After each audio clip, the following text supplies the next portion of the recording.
Welcome back. If you just joined us, this is the Morning Cafe. This particularly is the lifestyle segment where we talk about all matters to do with social issues, away from matters politics, things that affect you and I on a personal level, of course, but on a social perspective. And today we're talking about fatherhood, and it's basically the issue of understanding fatherhood. And we have in studio a gentleman, Dennis Mwangi, who is the chairman of the Fathers' Rights Movement of Kenya. Dennis, it's good to have you in studio. It's good to be here. And you know, fatherhood is not something so easy of a discussion for many people. But first and foremost, of course, we know fathers are men who transitioned into fatherhood. Yeah, sure. But let's first understand the man briefly. Who would you say is a man? A man, so first of all, let's,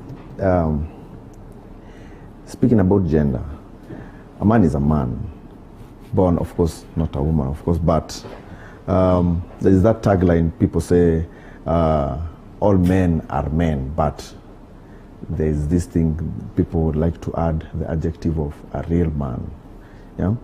Which I think it's quite unfair for most men, because we should not, as a society, try to dictate or try to brand someone as being real or not real. In my opinion, it puts a lot of pressure in men to do some other person's bidding. Like, for example, if I say a real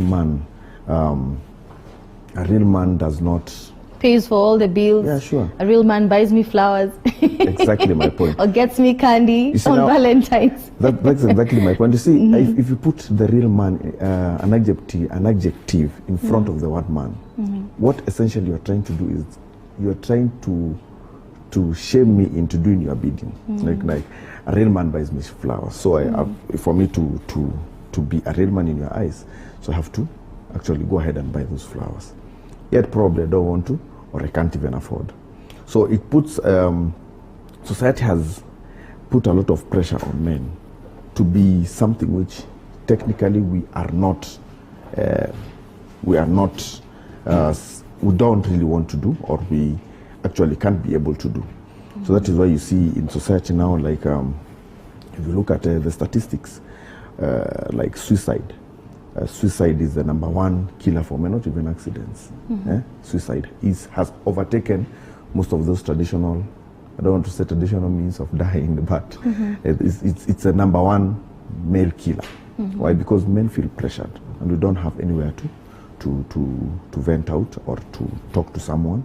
Actually, most counseling sessions we undertake for men actually come in and tell us, I don't feel appreciated. I don't feel like people really understand what it takes to be a man. We have taken men into the context of being a super provider or a super macho protector, which are good roles for men, but not with to be pressured into. You know, even as you say that, the society, and not just the society, but even the religion, talks about the man being the head of the home. Yes. Okay? So there's that pressure already, even before you're born, that you're supposed to take up a role as a leader, as the head of the home. You're the one who makes decisions, who tells the family, we're going this way, that way. You know, so then, how then can someone deal with, you know, a man deal with the pressure of being expected to be the head, whether you are not a father yet, or you're just a young man in a family of many ladies, but then there's that expectation that you're the man in the house, so you should do this and this. So how do you manage that expectation as a man? I think society as a whole always get it wrong. Yes, a man is expected to be the head, or say the priest of the house, or the king of the house, or something like that. But unlike in the past, where young men were actually taught how to take up these roles, and so you can actually tell the difference between this generation of men and our fathers. If you go out there and ask a lady, if you're looking for a man, I say, yeah, I want a man who looks like my father. Men nowadays are, you see, there is that problem, and we cannot shy away from it, because we want to give these boys a lot of responsibilities, but we don't teach them how to actually go get that fish. But I want you to go fish, you see. So at the end of the day, these children or these men, we grow up half-baked. That is what we are trying to change as a society. We need to change. We need to change that perspective. We need to teach our boys to be boys and actually allow them to be boys when they are young, so that they can be able to transition from being boys to young men to now the men who take up those rightful roles in the family and society. And you know, these figures, even as we go into the whole discussion about fatherhood exclusively, talk about young men, like you've mentioned. We need to train them to be boys, allow them to be boys, teach them how to be men, and meet the expectations, perhaps, if they can, 100%, if possible.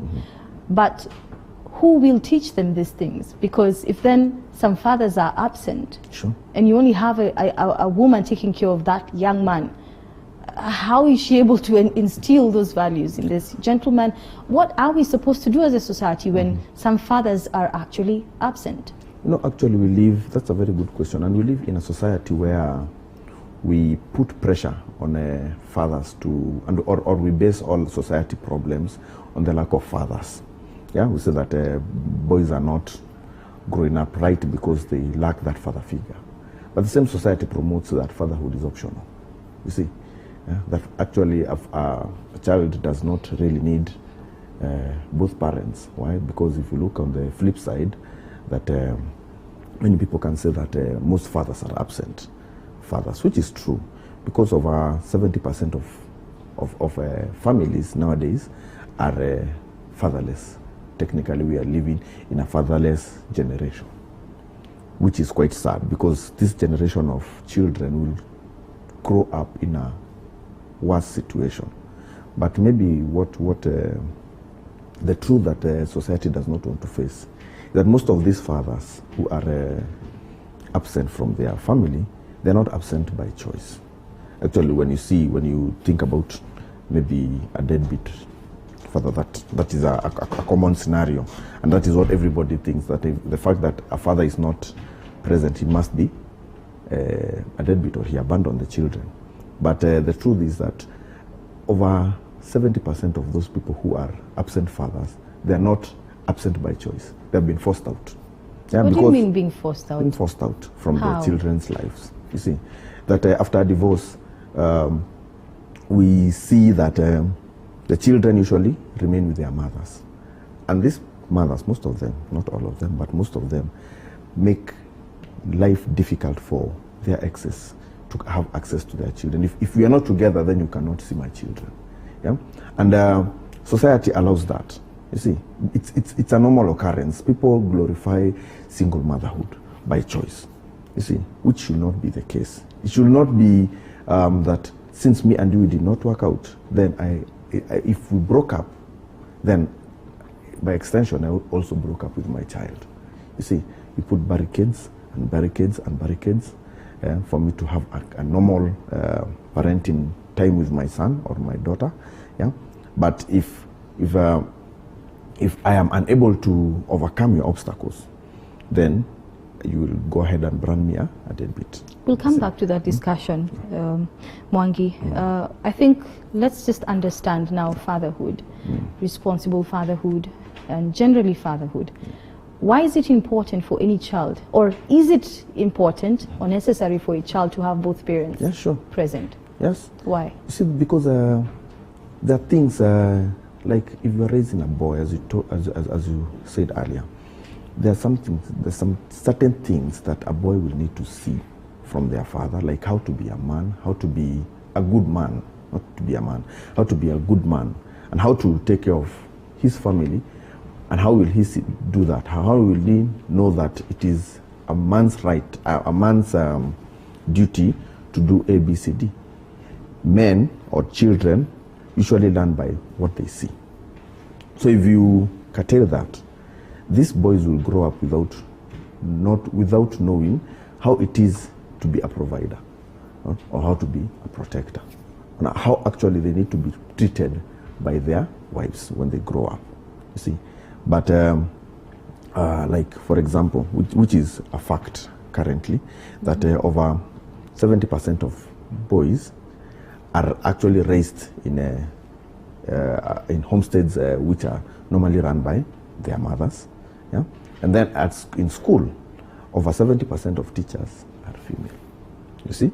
And then the media tries to portray as boys as like the current terms that are coming up, toxic masculinity, shaming boys into making them feel that for me, if I go out and play and get dirty, it's bad. But that is how boys grow up. We grew up falling from trees, going out with hunting with some friends and fake arrows. You see?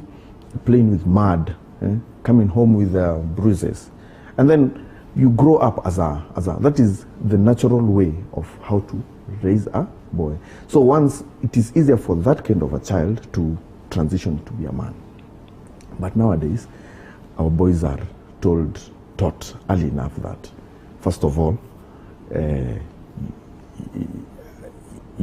family does not have to be complete first, because you see, I'm doing it all by myself. Then I have not seen how a wife is supposed to treat a husband when I grow up. So I don't even know what to expect from my wife. I don't know how to treat her.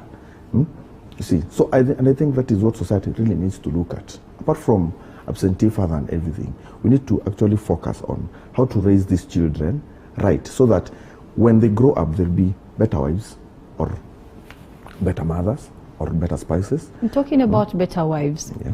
Let's look at the significance of the father on a girl's life or a young woman's life.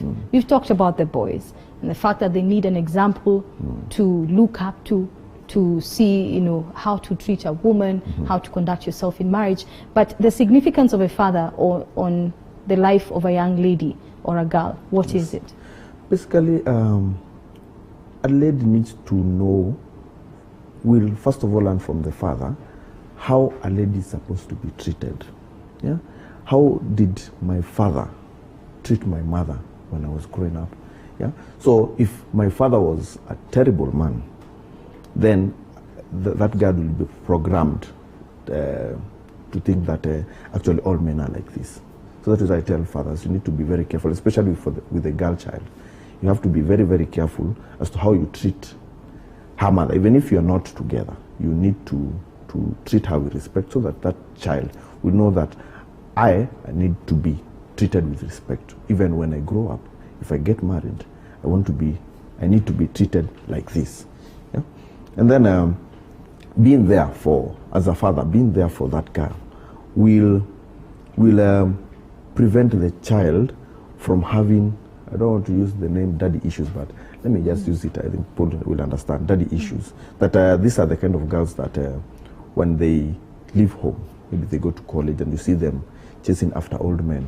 Yeah, it's not because they want that money. Yeah, maybe the mother or the father can provide, but I think they are looking for that. There's a gap that the father failed to fill in her life. Yeah, so she will go out looking for a father figure to fill that gap in her life. Yeah? So she will not be able to feel attracted to guys her age. Yeah? So she'll be attracted to older men. And I think I think men have a lot of more responsibility towards their daughters, because those children, those girls actually need to see how an ideal man is supposed to be from you, and how an ideal spouse is supposed to be. Yeah, so that when they grow up, they can also be better wives or better mothers.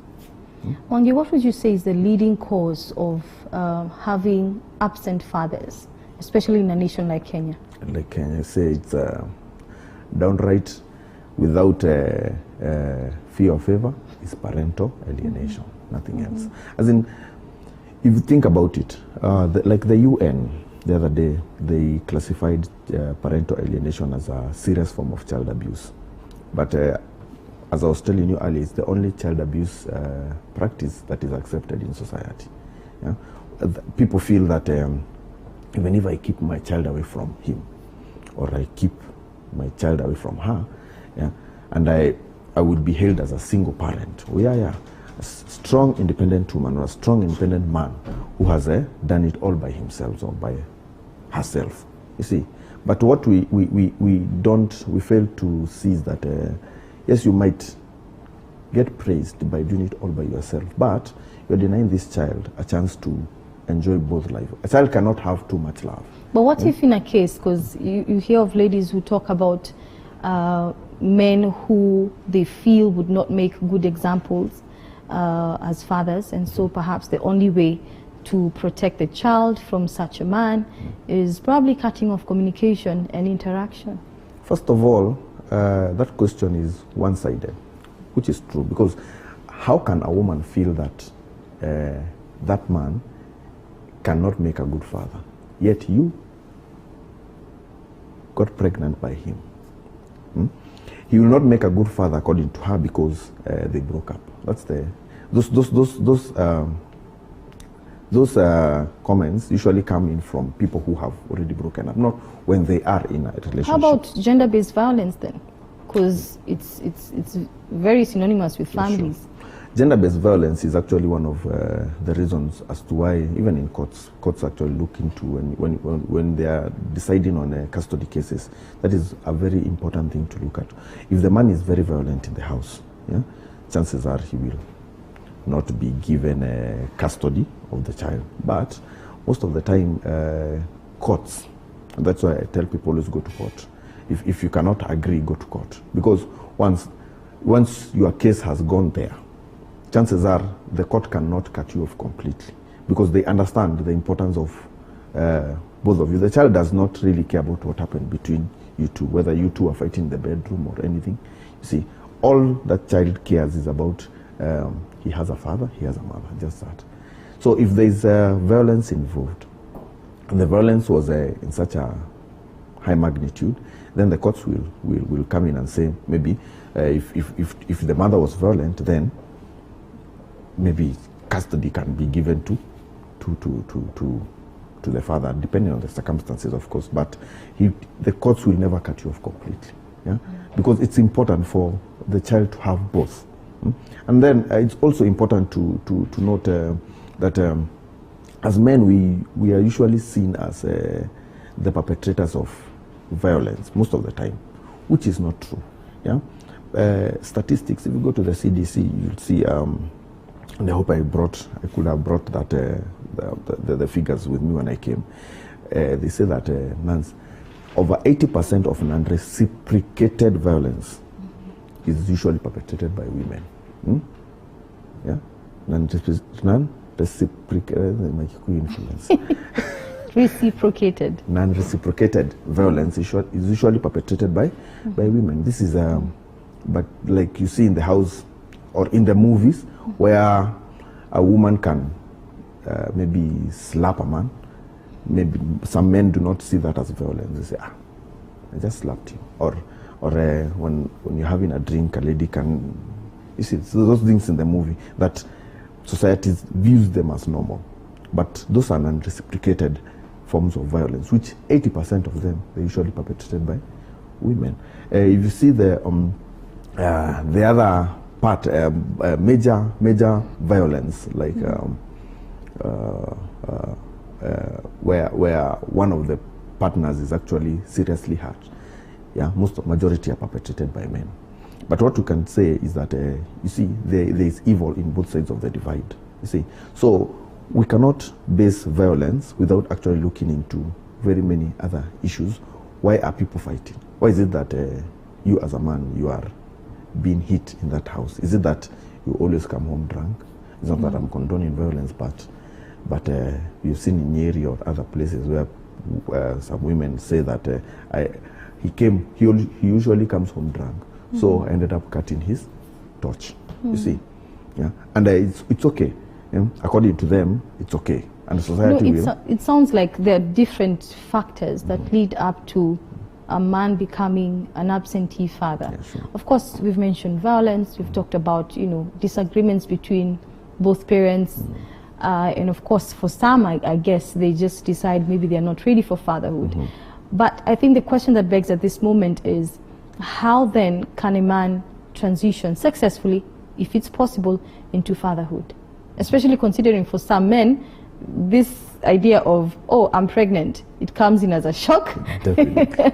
Oh my God, I wasn't expecting to be a father anytime soon. I was thinking of maybe 5 years down the line. For someone else, they were planning towards it, and they were actually taking steps towards getting a child. So for both, there's the question of how to transition into fatherhood. I think what I can tell most fathers is that it is never easy. No one really plans to, even if you say that you've been planning this for a long time, when that lady tells you that she is pregnant, everything changes. Everything, including your own hormones. You see, men actually go through hormonal changes as well, yeah?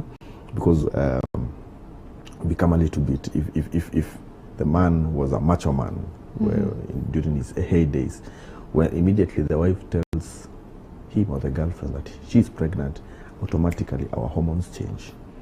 You'll notice that we are softer, we are even more careful, don't take those unnecessary risks, yeah, that a normal bachelor would. Yeah? So nature in itself comes into play there. Yeah? But most people don't really think that men actually, their hormones change as well. It's an interesting revelation. Yeah, they do.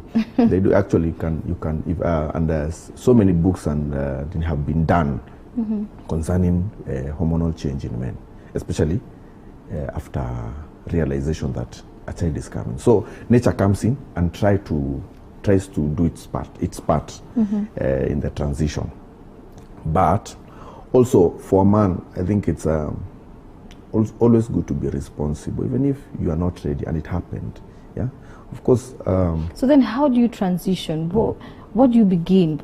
What do you start working on at that time? Is it you? Is it your finances? Because there's all these questions. Now, how do I start to structure my finances, cut them down? Emotionally, I'm going through all kinds of changes, like you've mentioned, hormonal changes. So where do you begin by, taking in the news and then beginning to transition into fatherhood? Most people believe that transitioning into fatherhood means you put your finances in order. But finances or no finances, I believe finances should be like the last thing in your mind, because like when I got my first child, I started saving the first week I realized that she was pregnant, you see. But like most people will tell you that even if you save for 9 months, during that time when you actually know this is the time you're supposed to go to hospital, you usually don't have money. And you've been saving like all that time. So most people will tell you had 9 months to prepare. What happened? You see, finances are very erratic because during that time, I think the financial burden becomes a little bit. So it becomes a little bit harder for you to actually budget and save for it. But I think the major thing that you need to the transitional part comes in your mind, that you have to realize that now there's another human being involved, and this person will definitely need you whole, not financially stable but whole, mentally, physically. So you have to take care of yourself. The other challenge we usually get is with friends. I know how to let go of some of those rowdy guy friends we had, yeah, and actually tone down, because most of them will not understand that my hormones now do not allow me to be as extravagant as I was, or as rowdy as I was now. Yeah? Most of them don't really understand. So that's one of the aspects that really affects our transition. But for us, men, transitioning from being single to being now in a committed relationship and being a father is usually tough. But we are built for tough issues. So asking this question for women out there who got pregnant, broke the news to their men or spouses, and then the gentleman just disappeared. and probably disappeared for months and resurfaced, or disappeared all the same completely. You only get him on phone and he's in another county and he's never showed up because you told him you're pregnant. Why does this happen? Why do men do this? He was never ready. And I believe, I think society also But is there anyone who's ever ready, really? No. But I always say that it's always good to this is a life decision. Yeah? And the time when people understand that I also need to have a say in my own life. You see, I also want to know, to be part of the plan of fatherhood. Most women, I'm not saying that all, most women actually believe that a shortcut to marriage is getting pregnant for him. And I was reading somewhere before I came in, it says that you cannot force a man into commitment. You actually have to have a common goal. Talk. Tell me, babe, I think it's time we have a child. Or what do you think if I get pregnant? I say, no, I'm not ready now. There is something you also need to put in mind, that it's a big decision, also for a man and for a woman. So what if in a case where the family planning fails? And you get pregnant, it's not like you did it deliberately. Sure. You just got pregnant. The pleasure was there for both of us. So then what happens? I think... then you disappear. Okay. It's the same thing as... if I can flip the switch a little bit. You've been dating this guy for a while, and then he comes in and tells you, I have children elsewhere. You see, that I need you as the mother, now my girlfriend. You'll have to, if we are going any further, you'll have to take also care of my children in the village. It's a big responsibility. You see, it's a big, I cannot just come on our marriage day, we're there at the pulpit, and then I tell you, even those children are mine. So after this, we are going to go with, you'll also freak out.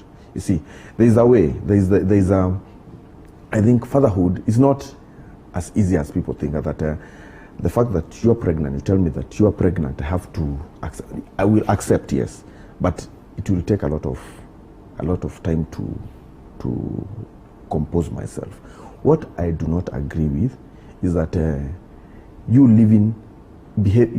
as a man, you behave as if the woman also has time as a woman cannot actually also take that time to think about. Also, motherhood is also equally difficult to her as it is to you. You see, so it's not fair when you hear that you learn that she's pregnant and then you disappear. You see, it's also difficult for her as much as it is difficult for you. So I think that is the aspect where we say that some men are selfish. Not all men, but some men are very selfish. You're only thinking about yourself. Yeah, you forget that this is also a human being. It's also new to her. Yeah, so and you too have made this child willingly or unwillingly, whether the family planning didn't work or it did. Yeah, but the child is here.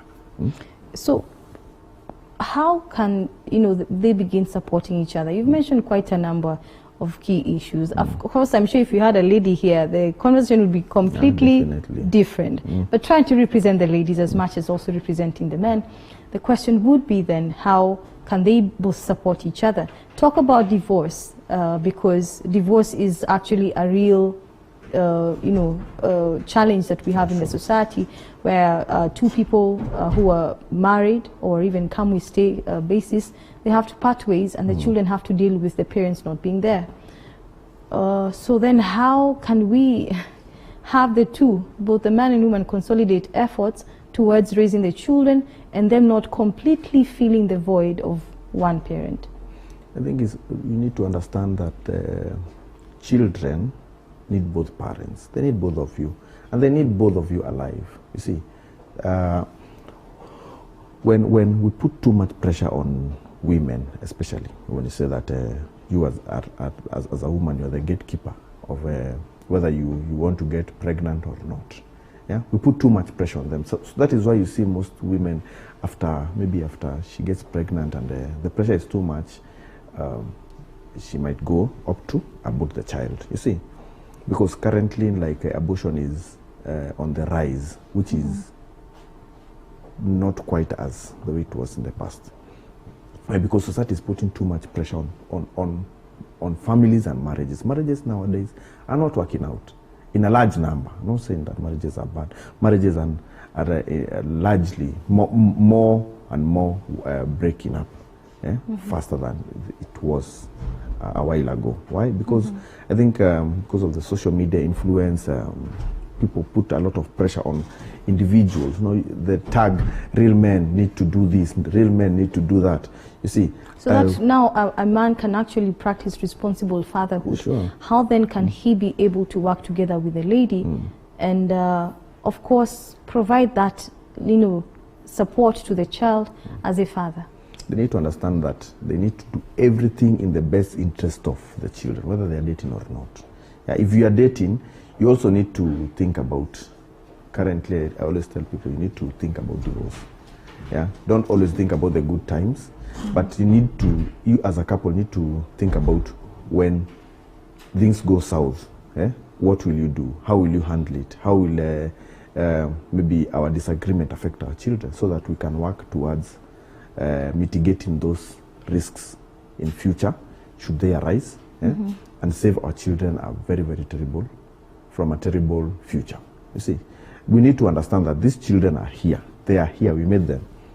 So it's not your responsibility, it's not but it is our responsibility, whether we are together or not, to ensure that these children grow up the right way. Dennis Mwangi, thank you so much for making time. It sounds like you're very passionate about the men. Sure. Yeah. We hope to have more people passionate about women like you are. But thank you for sharing the insight, into responsible fatherhood.